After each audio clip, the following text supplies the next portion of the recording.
দেখে নেওয়া যাক। প্রথম যে প্রশ্নটা আছে সেটা হলো, দেখো প্রথম প্রশ্নটা হলো বলছে চুলের গোড়াগুলো ড্যাশ। চুলের গোড়াগুলো কীরকম? মোটা। চুলের গোড়া মোটা হয়। তারপরে বলেছে পাখির গায়ে ড্যাশ থাকে। পাখির গায়ে কী থাকে? পালক থাকে, তাই তো? পাখির গায়ে পালক থাকে। তারপরে প্রশ্ন দেখো, সাপের গায়ে আঁশ থাকে, এটা সত্য না মিথ্যা?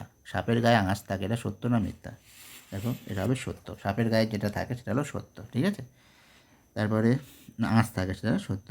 পরের প্রশ্ন দেখো, পরের প্রশ্ন বলছে যে কোন প্রাণীর আঁশ, পালক বা লোম কিছুই নেই?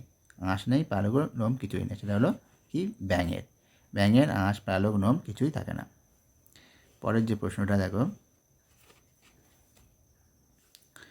পরের প্রশ্নটা কী আছে, যে মুরগির গায়ের খুব ছোট পালকগুলো কিসের মতো? সেটা হচ্ছে লোমের মতো। খুব যেগুলো খুব ছোটো ছোটো পালক সেগুলো লোমের মতো হয়। তারপরে যে মুরগির গায়ের লোমের গোড়াগুলো চামড়ার কোন স্তরে থাকে? এটা হলো ভিতরের স্তরে, মানে নিচের স্তরে থাকে, ঠিক আছে? লোমের গোড়াগুলো সব নিচের স্তরে, পালক বলো, লোমগুলো সবই সেটা নিচের স্তরেই থাকে। তারপরে দেখো যে লোম, চুল, পালক সবেরই গোড়া চামড়ার কোথায় থাকে? পরের প্রশ্ন যেটা আছে সেটা হলো চামড়ার ভিতরের পর্দায় এটা থাকে। আচ্ছা, তারপরে যে প্রশ্ন আছে, কোন প্রাণীর গায়ে লোম এবং মাথায় চুল আছে? কোন প্রাণীর গায়ে লোম এবং মাথায় চুল আছে? তোমাদের এখানে বলি, আমি কিন্তু সবগুলো মানে এক কথায় উত্তর দিয়েছি, তোমরা কিন্তু মানে পূর্ণ বাক্যে সব উত্তর দেবে, ঠিক আছে? এটা আগেও বলেছি ভিডিওগুলোতে, আবারও বলছি, এরকম উত্তর দেবে। আচ্ছা, তারপর হচ্ছে কোন প্রাণীর গায়ে লোম এবং মাথায় চুল আছে? প্রাণীর গায়ে লোম এবং মাথায় চুল আছে, এটা কী হতে হবে? তোমরা ভেবে বলো, তোমরা পারবে, ঠিক আছে? এটা হচ্ছে মানুষ হবে। মানুষের গায়ে লোম থাকে এবং মাথায় চুল থাকে। তারপরে বলেছে যে বিভিন্ন প্রাণীর আঁশ, লোম বা পালক তৈরি হয়েছে কেন? বিভিন্ন প্রাণীর যে আঁশ, লোম বা পালক এগুলো তৈরি হয়েছে কেন? তার কিন্তু একটা কারণ আছে। কারণটা কি? কারণটা হচ্ছে যে চামড়াকে প্রথম ধাক্কা থেকে বাঁচানোর জন্য। মানে প্রথম আটকায় হচ্ছে চামড়াকে এই পালকগুলোই আটকায়। পালক বা লোম, কারো কারো ক্ষেত্রে পালক, কারো ক্ষেত্রে লোম, কারো ক্ষেত্রে আঁশ, ঠিক আছে? এবার চলো যে পরের প্রশ্নটা কী আছে, যে বয়স বাড়লে চুল সাদা হয়ে যায় কেন? বয়স বাড়লে সাদা হয়ে যায় কেন? তার কারণ কি? কারণ হচ্ছে বয়স বাড়লে মেলানিন তৈরিটা কমে যায়। মেলানিন কি তোমরা জানো, আগে ভিডিওতে বলেছি, দেখে নিও। মেলানিন তৈরি কমে যায়। তারপরে কি বলা হচ্ছে, যে বিড়ালের গোঁফ মানুষের মতন, এটা কি সত্য না মিথ্যা? বিড়ালের গোঁফ কি মানুষের মতো? এটা হচ্ছে মিথ্যা, বিড়ালের গোঁফ মানুষের মতো নয়, ঠিক আছে? তারপরে যে প্রশ্নটা আছে দেখো, পরের প্রশ্ন কি, ছাগলের দাড়ি দেখা যায়? ছাগলের দাড়ি দেখা যায়, সত্য না মিথ্যা? কী হবে বলো? এটা হবে সত্য, ছাগলের দাড়ি দেখা যায়, ঠিক আছে? তারপরে যে প্রশ্নটা আছে, কাকাতুয়ার ঝুঁটি, বলছে কাকাতুয়ার ঝুঁটি কি চুল? কাকাতুয়ার ঝুঁটি কি চুল? দেখো না, কাকাতুয়ার ঝুঁটিটা চুল নয়, সেটা কি? কাকাতুয়ার ঝুঁটি হলো পালক, ঠিক আছে? ওটা চুল হবে, চুল নয়, ওটা হলো পালক।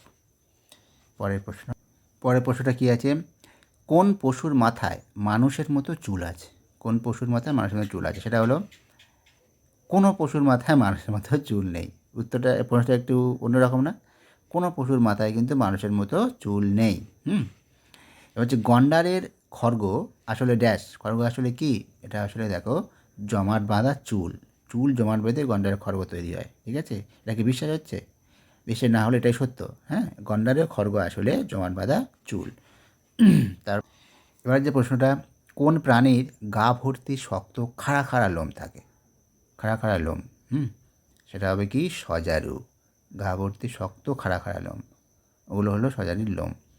তারপর বলেছে বাদুড়ের গায়ে লোম না পালক থাকে? বাদুড়ের গায়ে যেটা থাকে সেটা লোম না পালক? চলো দেখে নেওয়া যাক। বাদুড়ের গায়ে থাকে লোম। তারপরের যে প্রশ্নটা, সজারুর ড্যাশ কাঁটার মতো। সজারুর ড্যাশ কাঁটার মতো, সেটা কি? সেটা হচ্ছে সজারুর লোম। লোমগুলো হচ্ছে কাঁটার মতো। এখানে দেখো কাঁটা বানানটা ভুল দেওয়া আছে, ওটা ঠিক হচ্ছে কয় চন্দ্রবিন্দু হবে কাঁটা, ঠিক আছে? আচ্ছা, তারপরে দেখো সেটা হচ্ছে কোন প্রাণীর গোঁফ বেশি বাড়ে না? কোন প্রাণীর গোঁফ বেশি বাড়ে না? কোন প্রাণীর বলো তো? বিড়ালের। বিড়ালের তো গোঁফ থাকে, সে গোঁফ বেশি বাড়ে না। তারপরে যে কোন প্রাণীর গোঁফ দাড়ি পাকে, কোন প্রাণীর গোঁফ দাড়ি এগুলো পাকে, ঠিক আছে?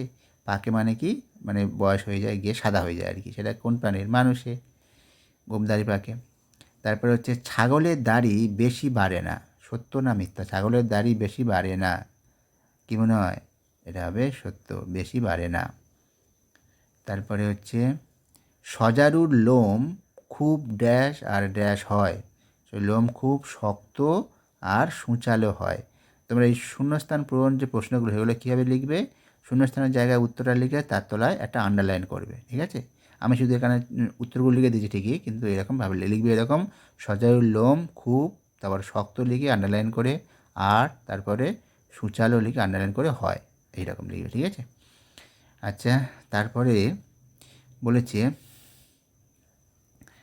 যে নখ কাটলে লাগে, সেটা সত্য না মিথ্যা? তাই তো বলছে, নখ কাটলে লাগে, এটা সত্য না মিথ্যা? কীভাবে দেখো? এটা হলো মিথ্যা, নখ কাটলে কখনো লাগে না। লোক যখন বেশি কাটা হয়ে যায় তখন লাগে, তার নখ কাটলে লাগে, এটা মিথ্যা কথা, ঠিক আছে? পরের প্রশ্ন দেখো, নখের রং ড্যাশ, নখের রং কী বলো তো? নখের রং হচ্ছে গোলাপি, ঠিক আছে? আর পরের প্রশ্ন, আঙুলকে বাঁচায় কে? আঙুলকে কে বাঁচায়? আঙুলকে বাঁচায় হচ্ছে নখ, নখ হচ্ছে আঙুলকে বাঁচায়।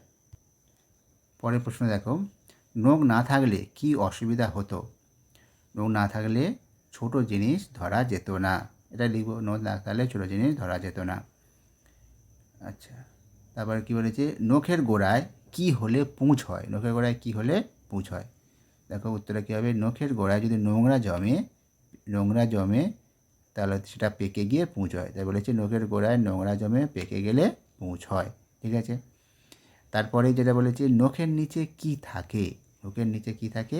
নখের নিচে থাকে রক্ত। পরের প্রশ্নটা, রক্তাল্পতার জন্য নখের মাঝখানটা কেমন আকৃতির হতে পারে? রক্তাল্পতা কি একটা অসুখ বা রক্ত কমে যাওয়া, সেটা রক্তাল্পতা রোগ বলে। সেই রক্তাল্পতার জন্য নখের মাঝখানটা কেমন আকৃতির হতে পারে? সেটা হলো চামচের মতো। চামচের মতো হতে পারে, লিখব যে রক্তাল্পতার জন্য নখের মাঝখানটা চামচের মতো আকৃতির হতে পারে। তারপরে নতুন নখ গজাতে কত সময় লাগে? নতুন নখ, যদি নখটা খারাপ হয়ে যায়, ঠিক আছে, সেটা গজাতে কত সময় লাগে? লাগে মাস 2-1 মতো, মানে 2 মাসের মতো, ঠিক আছে? এখানে দেখো, এখানে 2 মাস, পুরোপুরি 2 মাস কেন নিলাম না? কারোর ক্ষেত্রে 1 দিন 2 দিন কম হতে পারে, ঠিক আছে? কারোর ক্ষেত্রে 2 মাস পুরোপুরি লাগতে পারে, সেই জন্য 2 মাসের মতো কথাটা লিখেছি, ঠিক আছে? এরকম তোমরা লিখবে, নতুন নখ গজাতে কত সময় লাগে, লিখবে 2 মাসের মতো। তাহলে দেখো 30টা প্রশ্ন হয়ে গেল। তোমরা যদি এই ধরনের প্রশ্ন উত্তরের এই ভিডিওগুলো যদি ভালো লেগে থাকে তাহলে অবশ্যই লাইক করো আর শেয়ার করো বন্ধুদের সঙ্গে যাদের প্রয়োজন ভিডিওটা, ঠিক আছে? আর এই চ্যানেলটা অবশ্যই সাবস্ক্রাইব করে রাখো, কারণ এই ধরনের ভিডিও আমরা আপলোড করতে থাকবো। আরেকটা কথা বলি, যে এটা তো আমরা 1 নম্বরের ভিডিওগুলো আপলোড করছি, তোমাদের যদি 2 নম্বরের ভিডিওটা প্রয়োজন হয় এখনই, তাহলে তোমরা কমেন্ট করো, তাহলে আমি সেই ভিডিওগুলো নিয়ে আসবো তাড়াতাড়ি। তাহলে আজকের এই পর্যন্ত, তাহলে ভালো থেকো।